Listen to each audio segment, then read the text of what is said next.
how you going? So today on BCast Sport, we're back here for another Team Maker. Don't need to tell you how much I love these Team Makers. It is the start of the NRL season. It gets me right back into the mind frame of the NRL. Obviously, it's a long off season, but with our channel, we do have A-League, we do have football, cricket, all the likes. But the fact of the matter is that the NRL is just so rock solid on this channel that it's going to be such a huge year, and it's now time to start getting our minds back into every single player, every single team. The Titans winning the comp, we all know that's happening. But obviously this series, guys, it is the tier makers where we go through every single position in every single player on every single team and rank them according to our opinions. It's not just myself. We'll also have another content creator that I'll welcome in a second. But basically, we rank them from elite quality to the job, not that great and unproven, based on our perspectives. It's just a good way to kind of chat, throw out opinions on how we think the 2023 season's going to go, but also respect what they've done in the past and what they're doing right now. This is more of a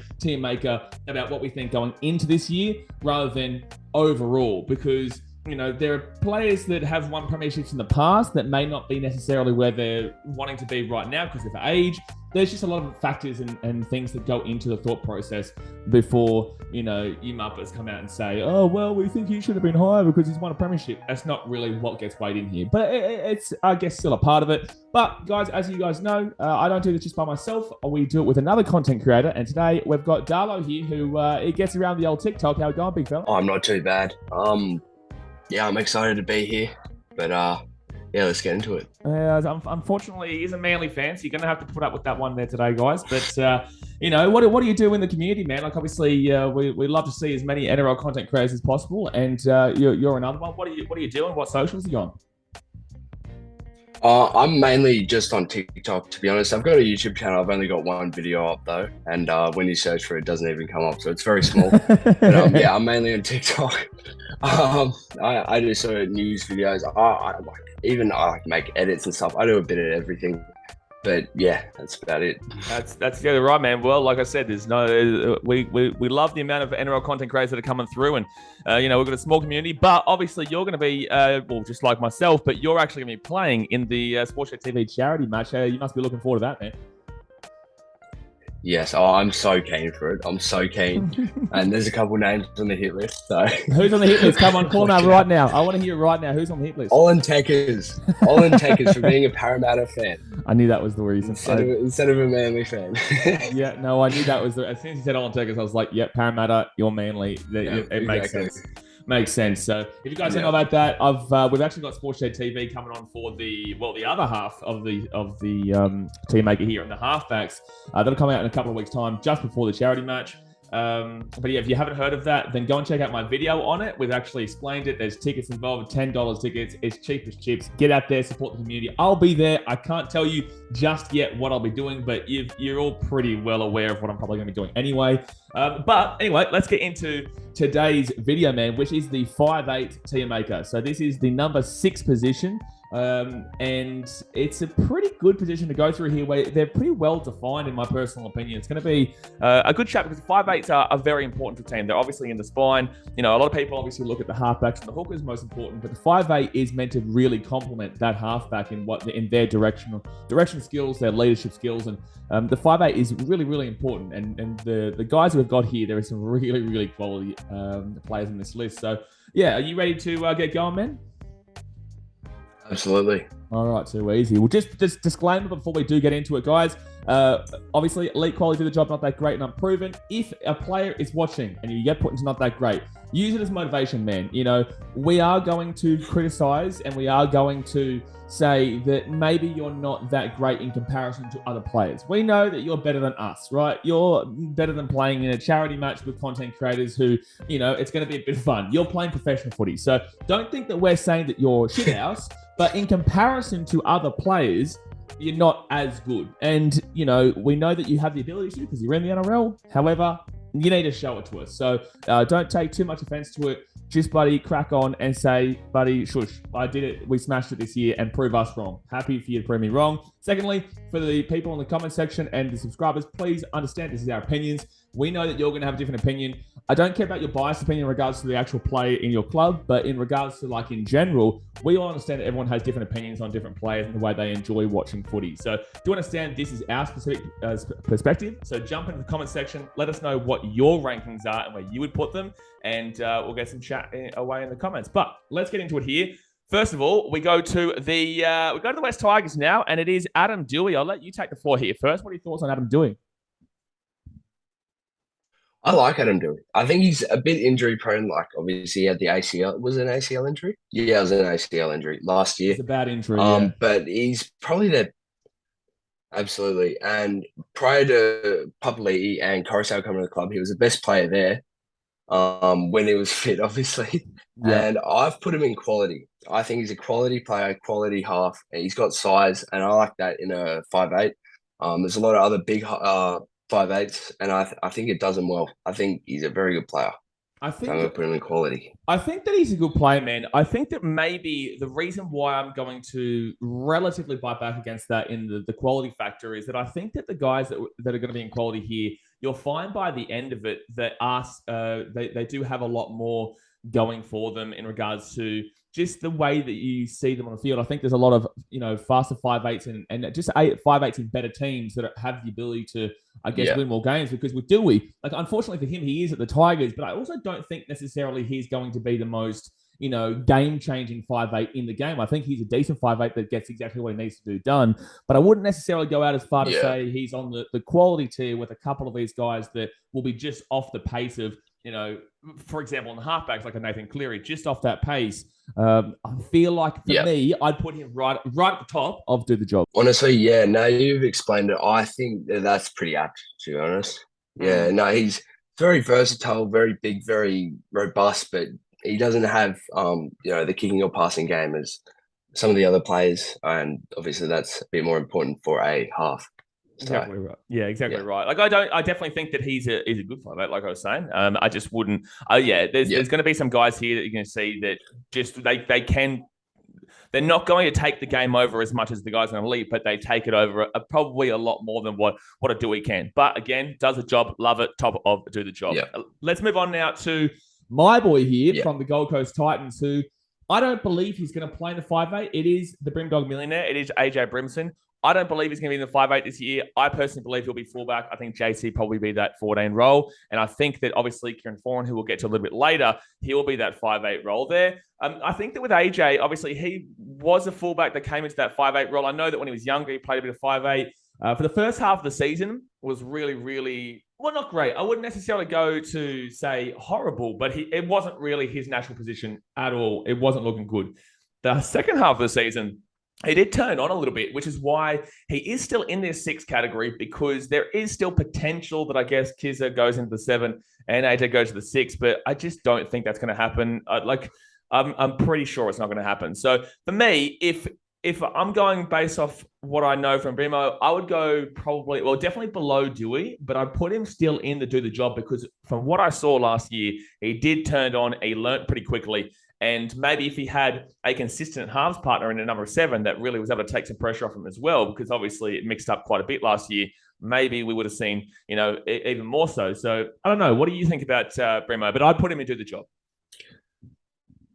Yeah, no, I agree. I think he's better at fullback, but he did come into his own a bit last year in the halves. I think he's a very underrated player, especially at fullback.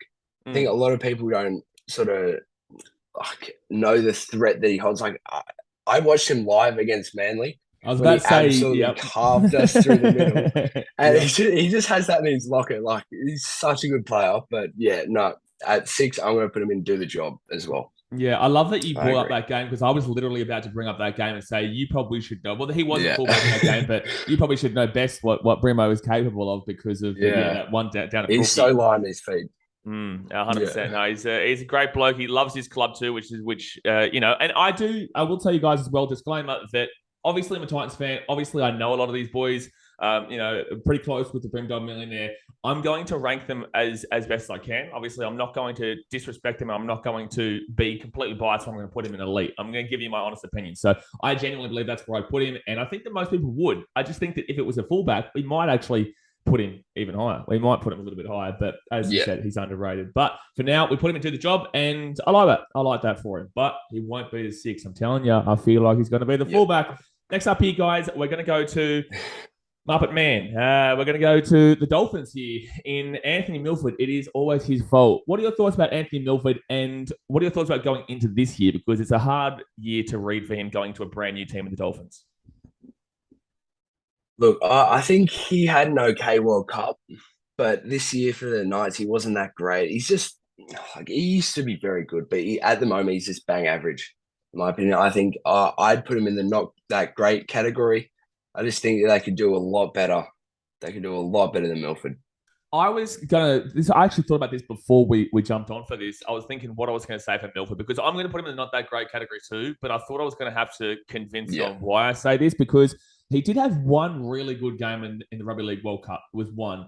Aside of that, I didn't really see him have an unbelievable Rugby League World Cup, and I streamed every game. For everyone wondering, I do the streams for every game, and I can see him and I watch him, and it's not 2015 anymore. 2015, even to a point, 2016. Yeah. I think that he obviously has the ability to absolutely blast it up and absolutely kill it, but it's far and few between. And I didn't see much of it for the Knights. He's going to a team where the spine is really all over the shop, and it's a brand new throw to get a team.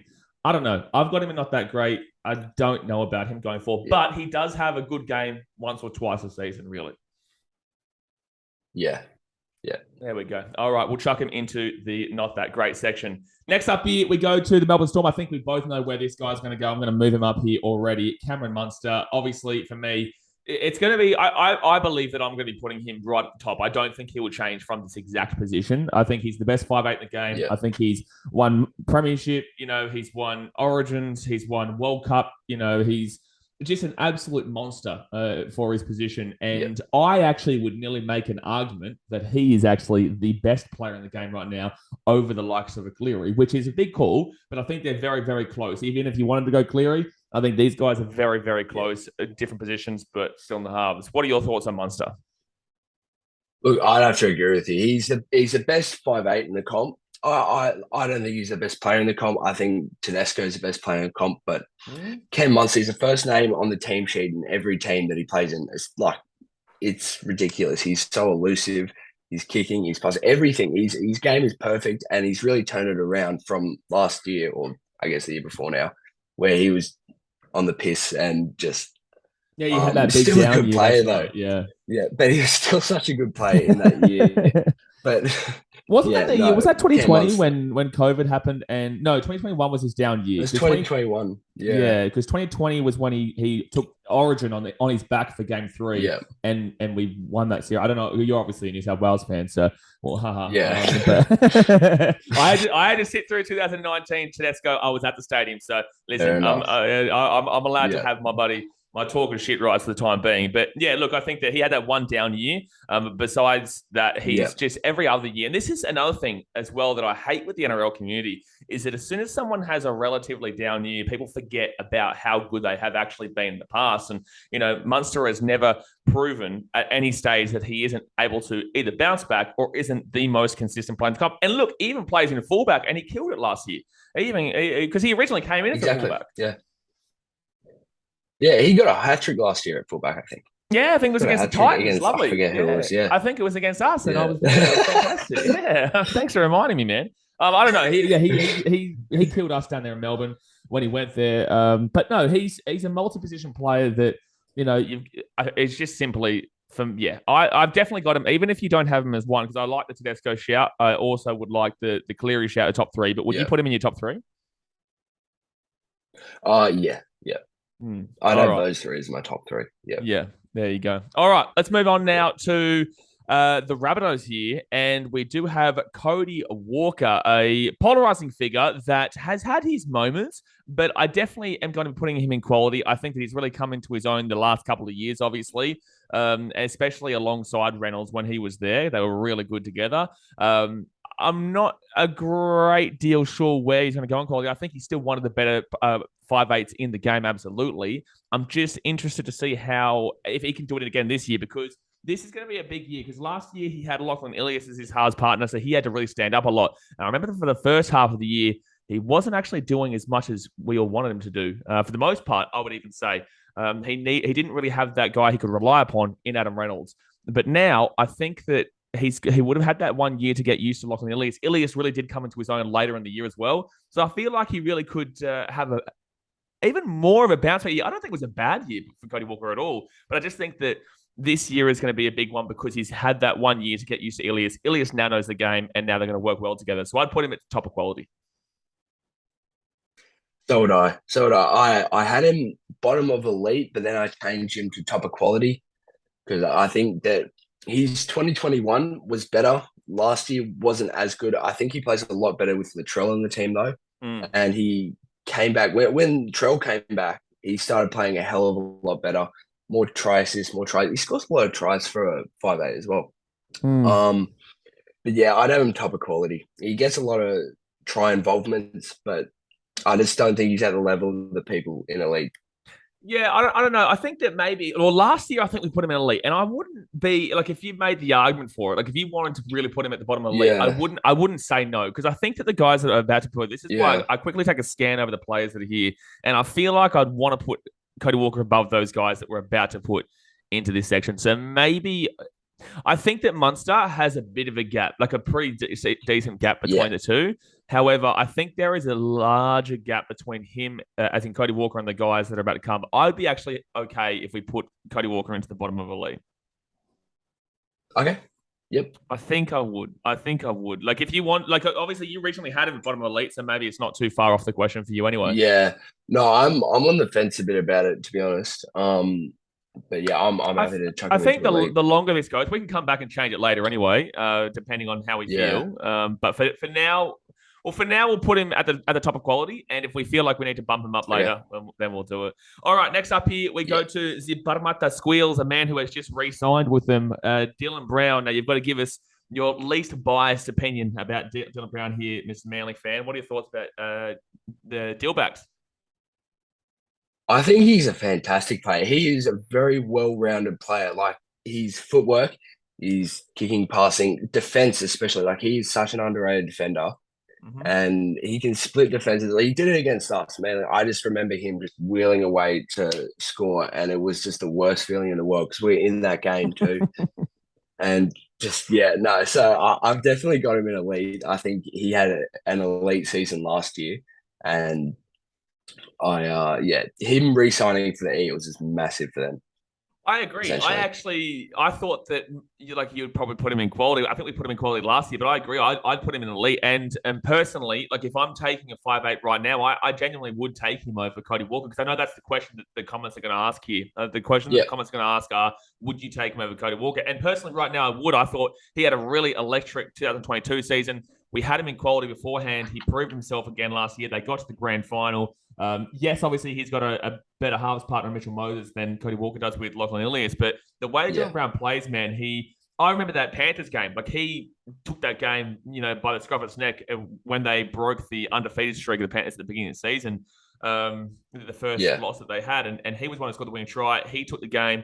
It was a fantastic performance by him, and he just had a really good year. I would argue that he was the best now in that year for the Eels. But the only issue that I have with Dylan Brown is that occasionally he can be like Mitchell Moses, where sometimes he does, in the big games, he doesn't have the impact because maybe he's relying upon Mitchell Moses a bit too much or he's relying upon his team a bit too much. But overall, I would agree. I'd put him in elite. And I think that him and Adam Reynolds, him and Cody Walker are really close in regards to their quality. That's why I'm thinking maybe we do bump Cody Walker up. Yeah. So you happy? I think we're gonna keep going up and down. We'll put him at the bottom of the league, and if we have to change it back down, we will. Yeah. If we have to change it back down. All right, man. We go to the Brisbane Schmonkos here. The Brisbane Schmonkos. We have Ezra Mam, who came onto the scene last year and definitely had his moments. What are your thoughts about Ezra Mam? I really, really like Ezra Mam. I think he's going to have a break. You could probably classify it as a breakout year this season because he had a really good season, like for the games he played. But I reckon he's going to have a breakout year this year. I've put him in the bottom of quality. Whoa. Now, that's a big call, man. Yeah, I know. Because I like from what I've seen of him, I really like him, but he hasn't played that much. That's the limiting factor. So So what I'll say on Ezra Mam is that obviously he's had 1 year. So this is a common yeah, trend that I've been talking about in team makers that you've kind of got to like because obviously I think he has a great deal of potential. I think that his potential is what you're yeah, looking at rather than necessarily because I think that there were still moments in the season last year where I don't even necessarily think he was great in those games. Like I think that there were moments where he just wasn't hitting what he has done in other games. So but we've only got one season to go yeah, off here. It's not going to be it could actually even. I would nearly even make an argument for unproven. I really would. I'd make an argument for it because there's going to be too yeah, much of a question mark to here. Because I'd probably look to put him right this second. I would still be looking to put Douehi above him because I know what you're going to get from Douehi. But I yeah, think if we're talking about potential, then yeah, I'd chuck Ezra Mam into the quality section. But I would throw Ezra Mam into yeah. unproven. Yeah, it kind of tripped me up a bit, right? Because I feel like do the job is a tad harsh just because like I think he's obviously, as you said, his potential is very high. Mm. And I didn't want to put him into unproven because he has got like probably like just over half a season of NRL experience, which is, but yeah, so do the job is probably the right tier just because, you know, Yeah, because can't go into quality. And I think he's it's just like if I sorry. actually, you know what? I'm gonna no. It's a hard one. That's why, yeah, it's a really hard one here. Let me just I want to Yeah. see how many games he's played. If he's played less than 20 games, then I'm pretty happy to say I'm Yeah. proven because that's usually the mark we go. The only reason that we're getting stuck here is because this is the six that they've obviously planned to go with, and they had a confusing battle with their sixes. Yeah. Last season they had about 156s. At the Broncos, Ezra Mam Yeah. position, go to Rugby League Project. They're really good for it. Here we go. Positions. How many times he played? So he's played 18 games and two at halfback. Which, Right. to be fair, he got eight tries. He did have a good season. Yeah. He did. I don't know. What do Mm. you want to do? Because do you want to chuck him in? Because I just don't. There's no way. Because I know some guys who are going to go into quality here, and I would feel like that's outrageous to put him on the same level as them. But I also think that Yeah. I don't know. I'd put him in I unproven. reckon, yeah, I'd go unproven because he's not proven to be a just do the job 5'8", and he's not proven to be a quality 5'8", so I'd put him in unproven. Yeah, he only had 1 year and 20 games in that 1 year. I don't know. I Yeah. think that we'll chuck him there for now. And there's no way after this year he won't go somewhere. And we'll find out if he can Yeah. maintain that consistency of having a good season, or if he can fall off and be like an Anthony Milford. But no, I think unproven with a Yeah. load of Hopefully potential. not. Exactly right. All right, next up here, we will go to Jack Wighton of the Kent Raiders, controversial 2020 Dally M medalist. I think that we both know where he's going to go. He's obviously not for me in the elite category, but I definitely have him in quality. He is a very, very good Yeah. defender. I'd probably nearly say the best defensive Yeah. 5'8" in the game. He's just a tackling machine. I love what he does there. Jamal Fogarty actually does compliment him in that 7 as well. They really do work well with each other because Jack Whiten's a little bit enigmatic, while Fogarty is just bare basic, get the job done kind of, stabilizer. So I think they really work out nicely there. But I'd be chucking him straight into that quality section, and I think that's I guarantee that's what you're going to say. Yeah, you'd probably I would put him up towards the top of quality. I think he's got a great running game. He's passing out like he's a tiny tad bit of a hog sometimes. Mm. But yeah, like he's a very solid player, very versatile, and not that really comes into the equation. And this I wouldn't think, but I'd put him into somewhere in the top of quality. Yeah. Yeah, I think he's going to be better than a few of these other guys. Absolutely. And like on the same level of quality, but I think that he's going to be clearing out in that section. I just think that he's not necessarily like maybe I don't know what it is. I'm trying to put this into words. It's hard to explain this where, a guy like Munster will single-handedly take the game on his back and completely change the game, or Dylan Brown will get his pace going and completely adjust it. For some reason, I wouldn't necessarily say that's Jack Wighton. He's just a very quality player who gets his job done he gets the job done at an elite level. But there's no, I think for the elite category, you need that next step up. You need that next play that will win you the game on your individual play. And I don't necessarily think an individual play is what Jack Wighton's known for. He's known for a whole game worth of quality plays. Yeah. I agree. Yeah, he doesn't have the X factor of Munster. That's the word. That's the one I'm thinking for. Yeah. Brown. Yeah. Yeah, exactly right. And that's why I'm looking again at Cody. No, Cody Walker staying. No, we're leaving him at the bottom of the league. We're leaving him there because I do think he's still better than Jack Wighton there. But next up here, we're going to go to actually an interesting one here in Jarome Luai, because he's a very polarizing figure in the NRL. And the reason why this is hard is because I have to always defend this guy, and I don't want to. I think this guy is an absolute Muppet of the upper echelon, the highest caliber Muppet. However, I still think he's one of the best 5'8" in the game, if not the second best or even third best. I've got him in elite. I think that Keary is absolutely unbelievable, don't get me wrong, but he also has an incredible 5'8" with him every step of the way. He has Jarome Luai at the Panthers, he has Jarome Luai at the New South Wales level, and then he also has, Munster at Australia. Like, he's got every given ability to be that way because he has a very nice 5'8" partner. Jarome Luai is a very good player. He is fast, he's pacey, he does have the mentality for it. Yes, obviously he's an entertainer, he's a Muppet of an entertainer, but you can't look at that and say, okay, just because he's a dickhead, that means that he's not a good player. He is. So that's my thought. I would actually put him still above Dylan Brown, below Munster.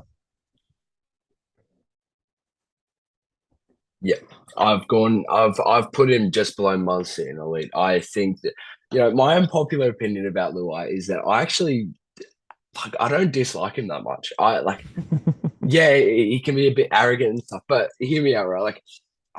They've won the comp twice in a row. They made the grand final the year before that. I think they deserve to be a little bit arrogant and a little bit sort of not that, they should take it as far as they probably have recently, but I kind of like him. I kind of like Luai, and he did really well for Samoa after the first game, obviously, where they got beaten by England. After then, he was excellent the whole tournament, and I think he got that monkey off his back of people saying that he's only good because of Nathan Cleary.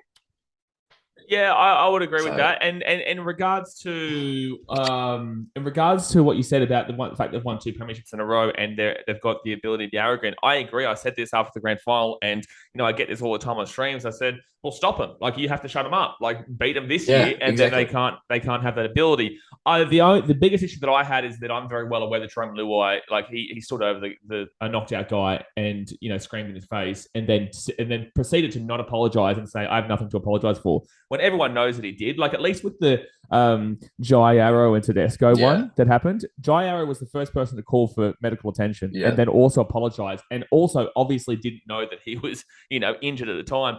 Whilst Luai, on the other hand, that's where my issue comes from that on-field incident there. I think that, you're absolutely entitled, and I mean entitled, to do whatever the goddamn shit you want in regards to your personality when you've won back-to-back premierships, and you're as good as a player as he is. But it just came down to that situation. But overall, it's not about that. It is about his playing skill, and I genuinely don't think that anyone can actually make a solid argument that he is in a top 2 5'8" in the game.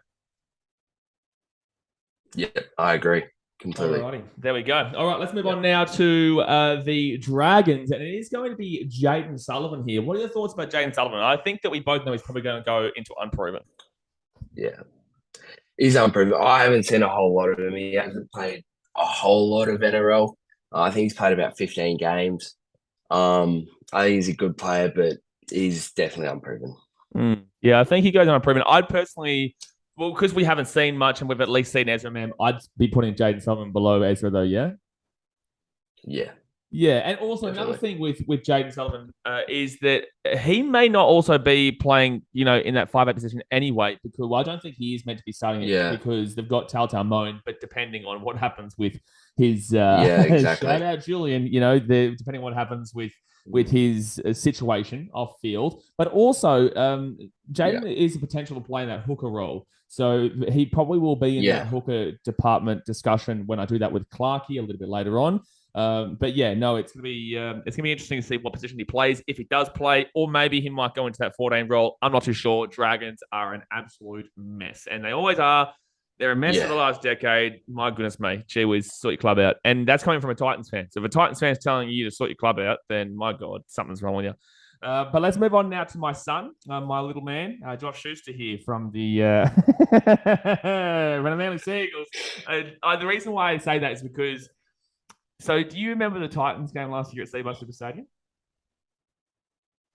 Yeah, I went. Yeah. Oh, you went. Okay. So Josh is So I'm very loud on the drums in regards to when there's a player close to me, I'll do my best to get in the head, especially when they're kicking, but this isn't in regards to this. Josh Schuster, and he'll attest to this because we've spoken about this on DMs and whatnot, and we're good. We're cool as shit. But he was on my sideline, and man, I was going at him. Like, I was trying to get in his head so bad. And the thing is that I know when a player acknowledges me of some sort, I know that I've gotten to their head, because you should be focused on the game. You shouldn't be focused on what fans are saying on the side. Yeah. And he acknowledged me. As soon as he acknowledged me and started to relatively bite back at me, that's when he knocked the ball on twice, right in front of me too, like literally on the 40-meter line where we are. Knocked the ball on, threw a forward pass, knocked the ball on again, and every time I'd get loud, he'd start going back at me again. And then we also, I was laughing at him at the buses at the back. So it's a funny joke that we have between us, because I know that I got into his head that day. But that was when he was playing second row. That was a story for everybody else there. Don't think that we're in a bad, we're like talking shit to each other in a bad sense. We find it hilarious, but it was one of my best ever bloody slap ups. It was one of my best ever slap ups, and Josh Schuster is still my son. But he's a Manly man, and he's going to the 6. You can talk this one because obviously he's your guy. What are your thoughts? I have a soft spot for Josh Schuster because I think that he gets so much flack, which is undeserved. But I'd put him in unproven first of all, because he hasn't played a whole lot of 6. He hasn't played a whole lot of NRL. He's played second row mainly. He's only really played 6 when he needs to fill in for a half that is injured. I think his decision making is just, it needs improvement. Obviously the no look passes and stuff cannot, like, when it works it's awesome, but when it doesn't, it's the no look pass, that was the knock on. That was the knock on, baby. Yeah. And I just read, like, apparently he's losing weight, a lot of weight, which is good. He needs to do that to play in the halves, but he needs to be a bit quicker. But I'm going to put him in unproven. I hope that he plays well. I hope he plays well this season, because we're kind of. You're relying on him. You are relying on Josh Schuster to have a very good season, because obviously you are losing Kieran Foran to the Titans, who was a very good 5'8" for you guys. It is won a premiership obviously back in the day with Manly, and he's Josh Schuster has always had the. Everyone was always bigging him up. He was getting that hype. I really hope that he isn't one of those guys that everyone hyped up and then is the biggest stud straight away. I think that it's not that he doesn't care. People call him lazy. I wouldn't say that he's lazy. Yeah. I just think that maybe, he has got a bit of weight on him. He didn't know whether to play second row or 5'8", and it's like, there's two very different sizes there. You can't be a second rower and a 5'8" in regards to size. A 5'8" is small, nifty. Even Douehi, who's one of the bigger framed 5'8", like, he's still not a guy you play in second row with that frame. Like, it's just not really how it works. Exactly. It's a weird comparison there. But now that he is losing weight, I've seen him. He's always posting on Instagram, doing workouts and whatnot, getting fit. Hopefully he does have a good year. He definitely does go into unproven. He's got big shoes to fill. But Manly, man, I will tell you this. Obviously, this is not forwards or whatnot. It's just 5'8", but I've done the forwards for all the teams, and I am not looking forward to watching your forwards this year. It is a shambles. It is the team is a bit of a shambles. It really is, man. I really am. I'm a bit nervous to see what Manly do this year. What do you think about Manly this year? Oh, I don't think we're going to go very well, unless, like, our only hope to not, like, completely embarrass ourselves is if Turbo stays fit for, like, at least, like, 15 games. Because I think our forwards, like, we've got some good forwards, like Aloye is pretty good, and then Gerbo's okay. But other than that, like, we don't have a lot of forward talent, as you said. Yeah. And we've got a lot of positions on the field that are uncertain. Like, Turbo could get injured at any moment. Obviously, as we were saying, Josh Schuster, we don't know if he's going to be reliable or not at 6. And so it's not looking good for us. I don't think we'll get the spoon. I'm mainly saying that out of hope. I don't want us to get our first spoon, but I will say this we'll. Go on. You think you what? Oh, I think we'll finish like 14th to 12th, in my opinion. Well, there you go. Yeah, I don't mind that. I was about to say, like, as a Titans fan, it's it's funny seeing fans of teams that like don't know how it feels to be at the bottom. Like, and we're obviously very consistent at the bottom. So for me, it's just like another season, realistically. But for you, it's like the end of the world if you you go down the bottom. But man, if we even make the 8, I'll cry. Like, I'll cry if we even bloody goddamn make the top 8. But yeah, I think I'd put Schuster into between Ezra Mam and above Jayden Sullivan, because I do believe that Josh has the ability. I just need to see it this year. I haven't seen anything from Jayden Sullivan, and I think that Ezra Mam is more prime for a 5'8" role. 100% agreed. 100% agreed. All right, another one that I think is probably going to go straight into the unproven category here, because he will be in the fullback category as well, which we're filming with Entertain House. But it is Kalyn Ponga here of the Knights. They have confirmed that he's going to be playing, or at least has been training, and more than likely will be the 5'8" this year. It is Kalyn Ponga. Are you going to put him in unproven too? Because I don't think I've ever seen him in 5'8". I think that he has the, frame and potential to play there, but I don't know. It's a bit of an interesting one considering he's their best player and they're taking him out of his best position, where he kills it for, Queensland, and even nearly had a potential at a shout for Australia. Do you think this is the right move? And if so, do you also think it's unproven? Now, look, while he is unproven at 6, I've still got him in quality purely because we know how good Kalyn Ponga is. We know his skill set, and I believe that he'll play really well at 6. Regardless of if he's played there before or not, he gets a preseason of training into him, and he's just such a good player that I just think that he's going to be quality for them at 6. I understand that. I do. And I believe that he will be decent into 6. I just think that if it was a fullback, we have enough, because we're not basing this really off anything. We're basing it off a completely different position, that he's quality. And although we believe he could transition there, we actually haven't seen him there. Like, there will be, like, I understand Darren Lockyer went from 6 and he was killing it. But, AJ Brimson, as we were saying, it was a very good fullback, and maybe not on the Ponga level, but underrated, and then went to the 6 and did not work for at least 3 quarters of the season before he really found his own later on. So I feel like if we went back and did this with AJ Brimson beginning of last year, I think we'd both probably still put him in that unproven category. However, I would put him at the very top of unproven because of his track record. Would you agree? Exactly. Yeah, I'd be happy with that. Yeah. Yeah. He is unproven at 6. That's the key. Yeah. Like I said, if it was fullback, he'd be going straight into the quality section. Absolutely.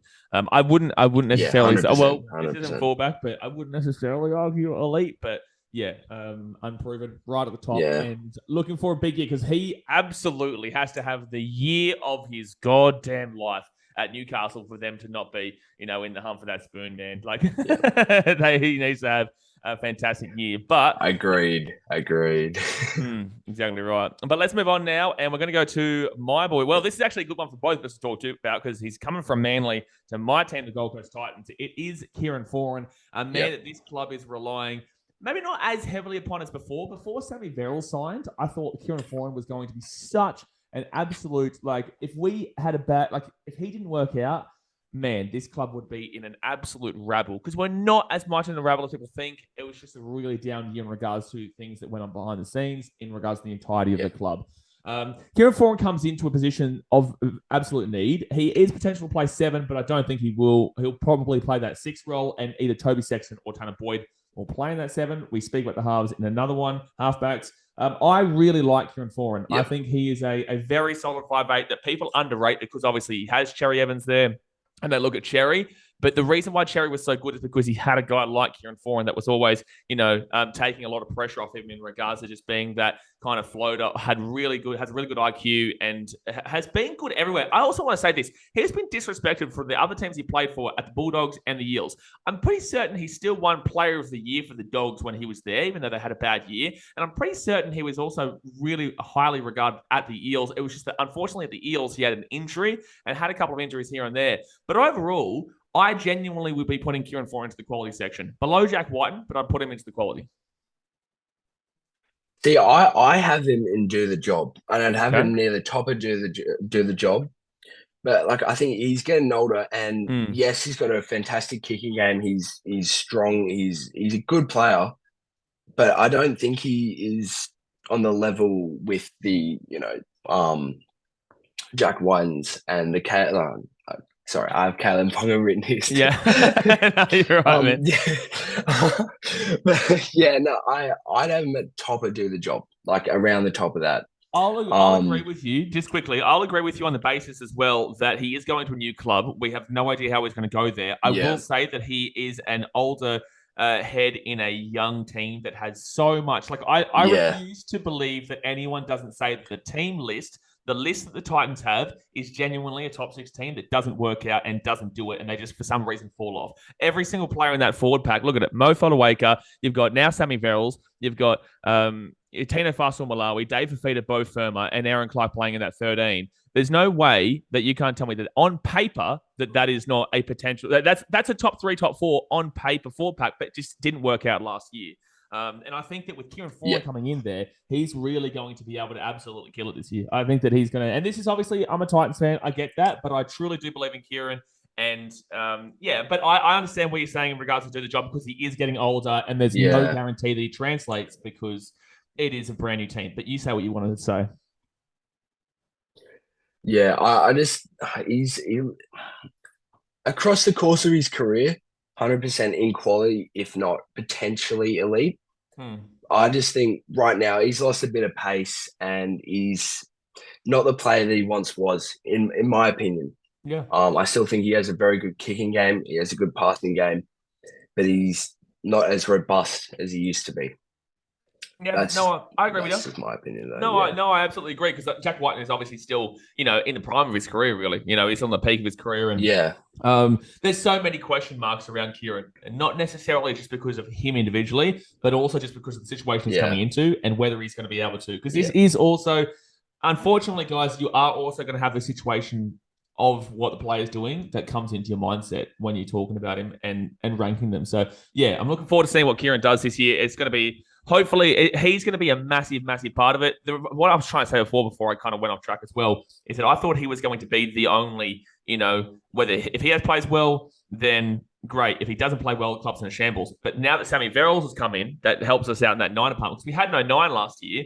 I love my boy Aaron, but he's not a 9, he's a 13. And now it's not all the pressure on Kieran. There is just, it's been divided upon a couple of guys instead of just Kieran. So I'm happy with that. But we'll put him at the top of the do the job section and Premiership 2023 coming up right now. Thanks for coming. All right. Next up here, we will go to the Roosters. And because you didn't say anything, that means you agree. Because we're already on to the next player now. We're on to the next player. But Luke Keary for the Sydney Roosters. This is a difficult one. I think we're going to put him, or I'm going to put him in quality anyway. I think he has definitely been an elite in the past, but I'm really struggling to put him in elite now because I don't think he had as good a season. I did put him in quality, I think, last year, going into the last year, because he was coming off the back of that injury. I still think he's a quality half. I still think he's been fantastic in his career, which has won multiple premierships. But I don't know if I could put him into elite. What would you say to that? 100% agree. I think that he's a good player still, and in the past he has been elite, especially when they won the back-to-back premierships, the Roosters. But I just think that he's injury prone. He's getting older, and I would have him around mid to top of quality. Yeah, I've got him below Jack Wighton, especially with that 2020 Dally M, and the fact that Jack Wighton really hasn't taken a step back. I would say, if anything, he's still the same. Exactly. That's what I'm saying. He's a very consistent 5'8". So I think with Keary, unfortunately, that injury really derailed him quite a bit. He had a fine year last year. It was okay, it was fine, but I think that he can bounce back. The Roosters have a potentially big year incoming. I think they're still getting a little bit overhyped like they were last year. But with that being said, I still think they'll be quality this year, and Keary has to be a big part of that. So we'll chuck him into quality. He'll probably, I think that he'll probably finish in second. I think he'll probably finish in second looking at the rest of the guys that are to come. So we'll chuck him there. All right, let's move on now to, we've got the man in the Sharks, Luke Metcalf. Okay, that's why I was getting confused there. Luke Metcalf, he's actually gone to the Warriors. A lot of unproven talent that are coming into the game right now. Like, I've never seen this much in unproven. 5 guys. There's no, because obviously we have to put him in unproven. Yeah, 100%. I haven't really seen much of him whatsoever. I've heard that he's a very good player, but definitely unproven. I say this all the time too. Like you just said, I've heard he's a very good player. I hear this about every fan base. This is, as you guys know, I stream Yeah. every game. Every single fan base goes, "Oh man, the talent we've got coming through, man. Those younger grades. Oh, be scared. We've got some really good guys coming up." And it's like, whilst I do agree and get that, so does every other team, right? Like, and that's literally what every fan base says. And I'm like, don't Yeah. overrate the guys coming through, but also respect that they have a really good opportunity because they are definitely coming through. So get excited about them, but just understand that, I could talk about Alofiana Camprera at the Titans for days. I could talk about Tommy Weaver for days, but temper your expectations. But with Luke Metcalf, yeah, look, he was at the Sharkies, didn't really get a great deal of game time. I don't even think he really played much of the 5A. I think he was like, wasn't he in the back line, like in the wing or center or something like that at some stage? I don't know. Do you know what I'm talking about? Or did he play anything? It might have been. Yeah. Well, they had lots of injuries in the outside backs, I think, the Sharks. Yeah, they did. They had I think, they had I'm not Katoa and 100% sure. Yeah. Yeah, they had. I remember Lockie Miller played on the wing. Oh, yeah, no, I was just saying, I remember that Lockie Miller played on the wing because of their injuries and all that. Yeah, 100%. Because he's usually fullback, isn't he? Yeah. Yeah, 100%. I'm just going to quickly check to see if he did play on the wing. It's kind of irrelevant, really, but in the same sense, I may as well just check if it's on here. Oh, no, for some reason, it's not giving me the Rugby League project. Oh, don't worry about it. Yeah, anyway, point of matter is he'll go unproven, and I think that because the fact that he probably will get that starting position, I might say to put him above Sullivan because we don't know if Sullivan's even going to get a starting gig. That's true, but I think that for the Warriors, I think that Tamari Martin will get 6. Well, who goes to fullback then? Because Chance is going to the centers. Michael Cookstad.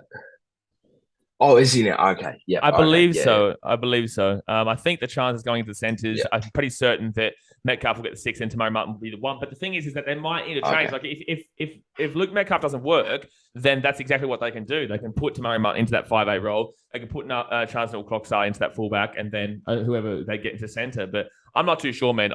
That's just basically what I've seen. But if I think that I would go Metcalf above Jayden Sullivan. They're both in a similar position anyway, but it's just I'm pretty happy to say that Metcalf will probably get an opportunity before Sullivan regardless.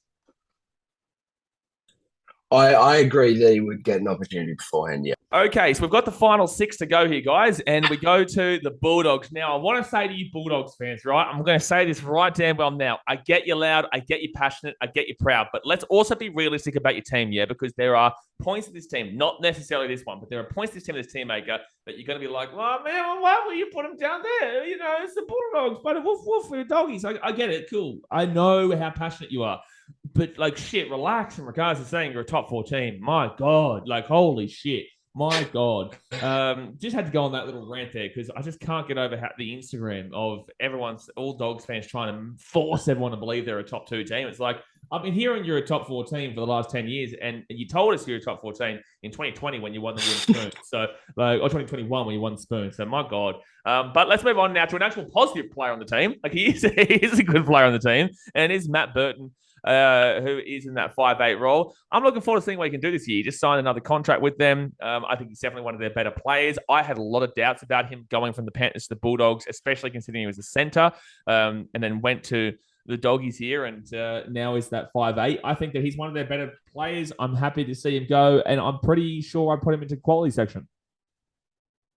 Yeah, I'd put him in qualities, but I was tossing up putting him in elite.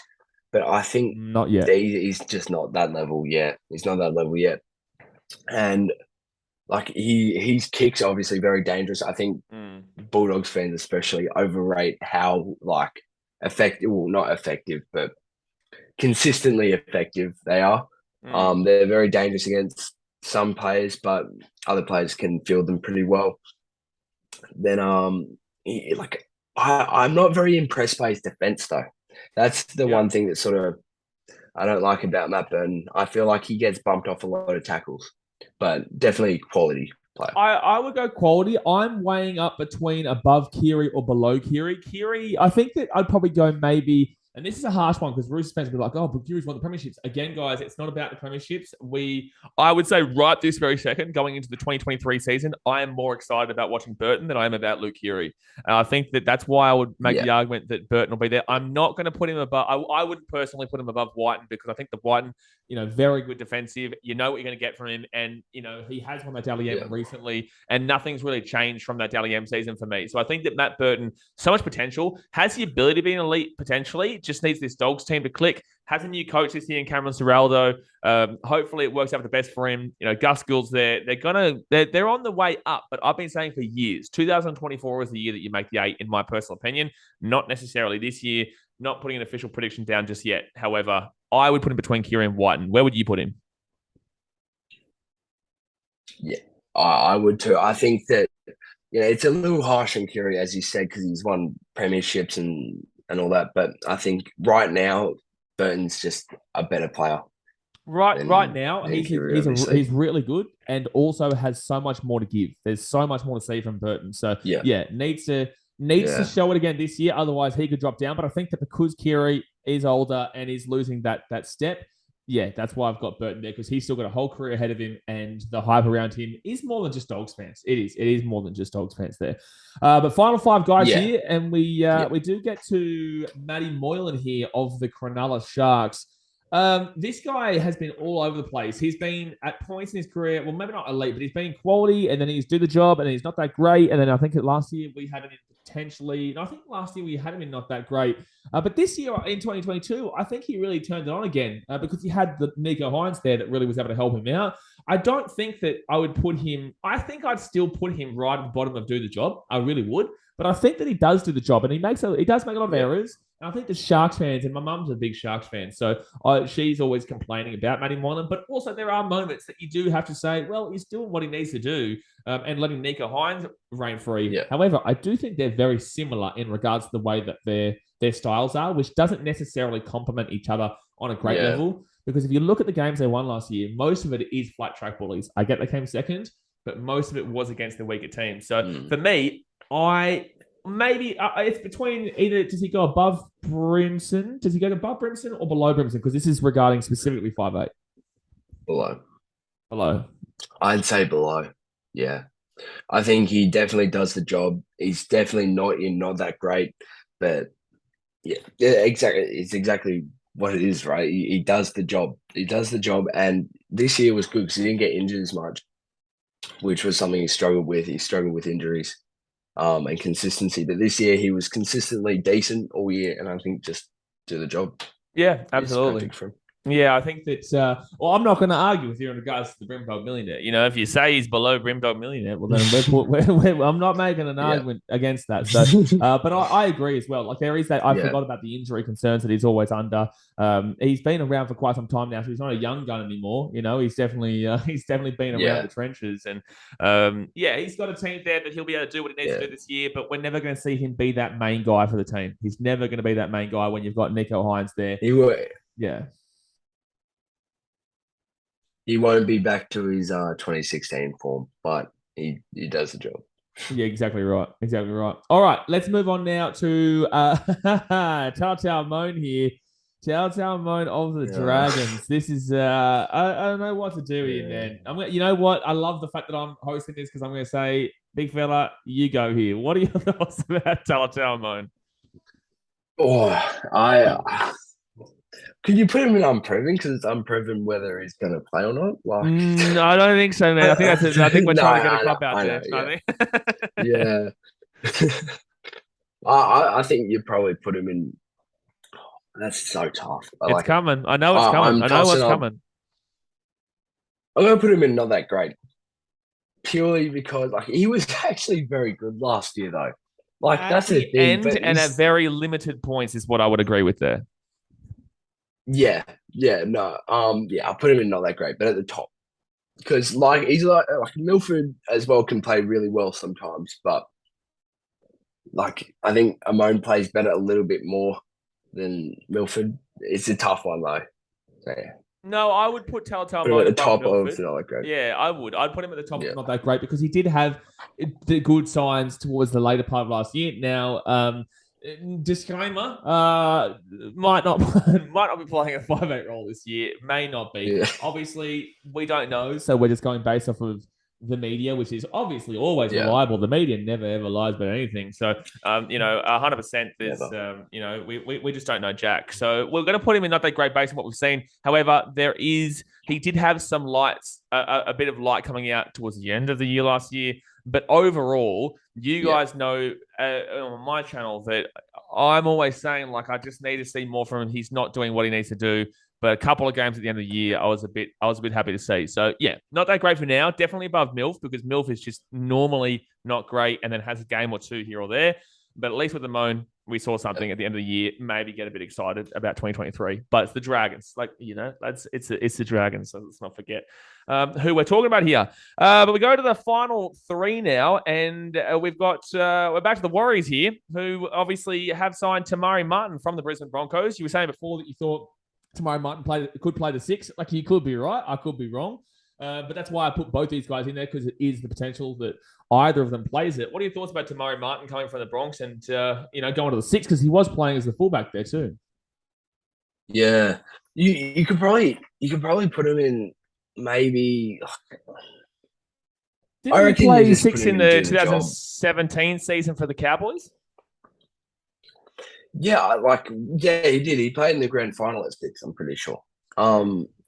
I think you put him at do the job because, you watch him play, he's a good player, but then you think about other players and you start to rank him a little bit lower and lower and lower, and I think he's a do the job type of player.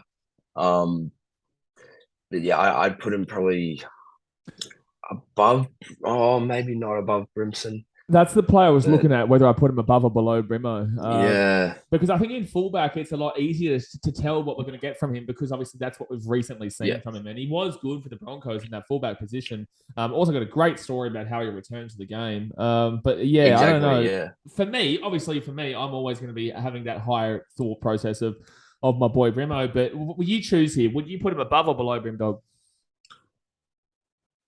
I'm going to put him below Brimdog. Okay.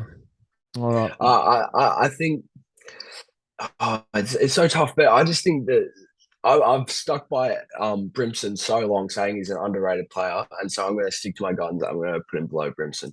The Brimdog Millionaire, he's always in the minds, ladies and gentlemen. The Brimdog Millionaire, the Prince of Palmy. You got to love him. So we'll put Tamari Martin just below the Brimdog Millionaire. And by the way, this year, I'm going to make sure at some stage that he changes his name on Instagram, his tag. I'm going to tag him in this and I'm going to show him this.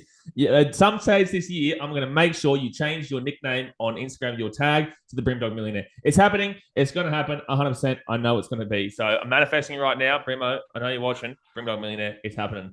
But Tamari Martin, he'll go as the second last in do the job. But look, it'll be interesting to see if he does play at 6, because I do believe he'll play the fullback, which is what he...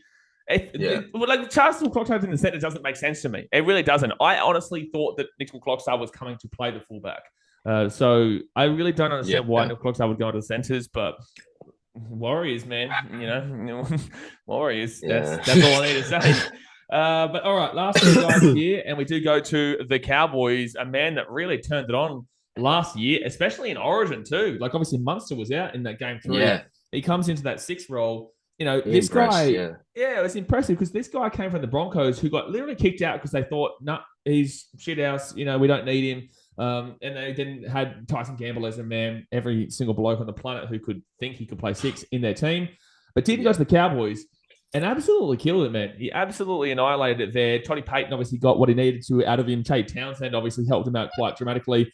And man, I'm excited to see what he can do. I think that it's going to probably be a do the job section here for me, but I do think I'd probably put him, I don't know, I think I'd probably look towards putting him either below Foran or below Douehi, but I think that he's got such a high potential to put himself into the quality section if he does it again this year, because we've only really seen it 1 year, and before that he wasn't playing well. So I'm still tentative on putting him in the quality, but I do think that by next year, if the Cowboys go again and do it again, which I'm concerned about, but if they do it again, I think I'd put him into quality next year. But for the time being, it's either above or below Douehi, in my personal opinion. What about you?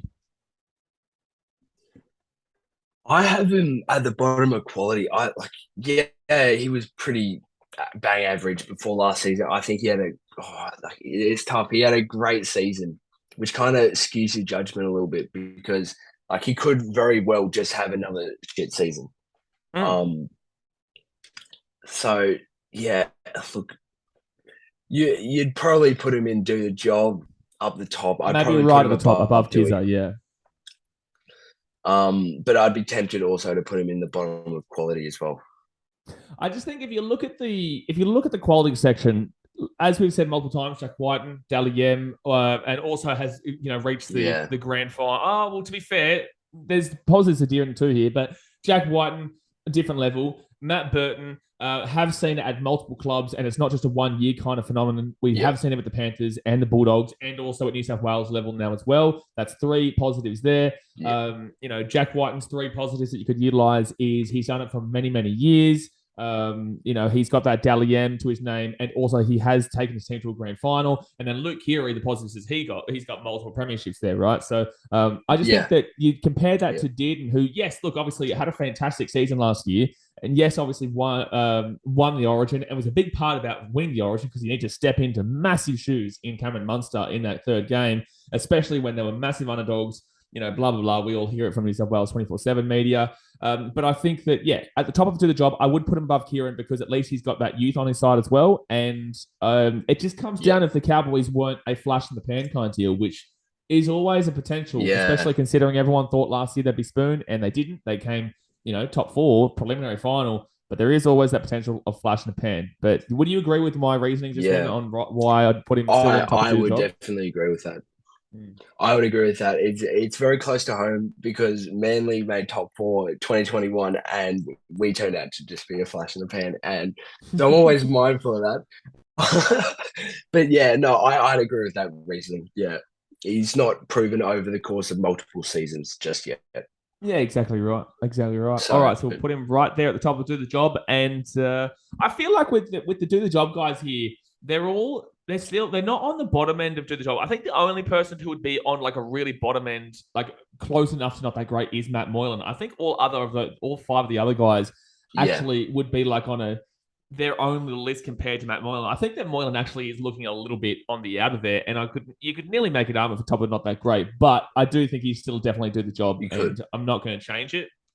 Yeah. But it's a conversational point with the comments. Let us know in the comment section what you guys would do. But this next guy, massive muppet. We go to the final guy here, who was at the Brisbane Broncos, and now he is at the Newcastle Knights. It is Tyson Gamble. This guy is at least with Jarome Luai, when you're being a flog as an entertainer, at least be good. You know what I'm saying? Like at least the arrogance is realistic there for Jarome Luai. But Tyson Gamble, just shush, man. Like I think that he's had okay moments in individual games, but I just don't think he's good. I just don't think it. And that's not because I think he's an idiot. And that's not because he's a Broncos player. Because I'll be realistic to you. I just don't think he's good. And I don't even think he'll get the 6th role because obviously you're going to see Kalyn Ponga there. Maybe he goes into the fullback role, but then Knights are guaranteed for a spoon then because what's this guy going to do in fullback? I don't know. I think I absolutely put him in not that great. And I think I personally, genuinely would put him, I'd probably put him, it's between either above or below Milford. At least Milford has a really, really quality game in him where he can still turn it on. Yeah. I'd agree with you. I think Tyson Gamble, right, what I like about him is that he always puts in 110%. I would agree. He's always passionate. But like you can see him like yelling on the field and getting really into it. But I just don't think he has the talent. I put him. It's tough again. I'd put him below Milford as well. I think that at the very least, as you said, Milford could, provide some X factor, win your game, get you some points, at least have one of those games from the Rugby League World Cup with Samoa. Like at least that one game we saw a really quality game from him. But Gamble, not for me. Yeah, I would agree. Yeah, so there we go, guys. And obviously, he's coming to a brand new team as well, like I just kind of mentioned as well. So he's come from the Broncos, who were struggling for a 6. Like he had the prime. If he was a good player, Broncos fans, I'll propose this question to the Schmonkos fans out there, right? If he was a really good player, then why could he not lock up the 6 role? Because I know Ezra Mam's got it, and obviously Ezra Mam played well. But with that being said, if he was as good of a player as he got made out to be, in the early part of 2021 or whatever it was, if he was as good of a player, then why couldn't he lock up the spot? Because it was absolutely up for grabs. It's been absolutely up for grabs for years now, and he has not been able to snatch it because he was around in 2021 and was never able to, lock up the spot as well. Because I think he played a bit of 7 as well. Then I know he's just, a little bit all over the shop. I think that wasn't able to lock up that spot, has now gone to a team that is regressing. I will remind everyone that the Knights aren't progressing, at least with the Tigers. We spoke about this with the Sports Shed boy, Norman from Sports Shed TV last night when I was doing the halfback. At least the Tigers have set something in motion. Whether that's positive or negative, I don't really give a shit. But at least they've set something in motion. The Knights, they're not really setting anything in motion right now, and their team is going backwards from what was already a bang on average team. So I don't know. I just think he goes into a horrible situation. He's not guaranteed even a spot there, and I think it's fair enough for not that right at the bottom and not that great. So do you agree with what I'm saying? Yeah, I agree. There we go. I agree. I don't know if the Knights are going backwards per se. I think that obviously they signed Jacko Hastings, which is such an improvement on what they had last year. But they're aimless. They're aimless though. They signed some okay players. Similar to Dragons is what you would say. Dragons are more competitive. Really signed anyone. Yeah, Dragons haven't signed anyone, and the Dragons will be more of a competitive team in this landscape. But with that being said, they're both aimless in the sense that they don't really know where they want to go. Dragons should go into rebuild, but they just refuse to, in my personal opinion. Signing Ben Hunt, was in okay, he's a great player, but not the rebuild kind of thought process that you'd be doing. I think that I would say the Knights and the Dragons are in a very similar position, but at least the Knights have tried to rectify at least something with Jackson Hastings, as you said. Anyway, guys, there we go. So we've done the entire list there. I think it's pretty okay. I don't think that there's anything too controversial about any of this. Where would you say, if any position here, would be the most I guess what do you think that people would bite back on the most from what we've said in regards to a player? Like, do you think there's a certain player that might be too high in regards to the general consensus or too low? I think a lot of Bulldogs fans are going to want to see Burton in elite. Bulldogs fans, shush, man. Like, I love you, Bulldogs fans, but just shush. If you think that Matt Burton's in elite, I'm sorry. Like, I get it. I understand I agree with you. I know that's not what you're saying, but Bulldogs fans are going to complain unless everyone is the top of elite. It is what it is with Bulldogs fans. You just noise. Like, but in the same sense, they won the spoon 2 years ago, so of course they're gonna, want to be as loud as damn well possible. But look, to be fair, I'm quite loud, but I'm only one person fighting the battle of the Titans online, really.